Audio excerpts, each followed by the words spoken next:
চুপি আলো ছায়ার মাঝে রোজি ভাবি জেগে থাকি মাকে আমায় দেবে ফাঁকি কখন যে ঘুম জড়িয়ে আসে বুঝতে পারি না যে পাখি তুমি লক্ষ্মী আমার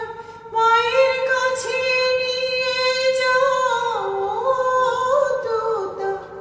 পাখি রে শিকল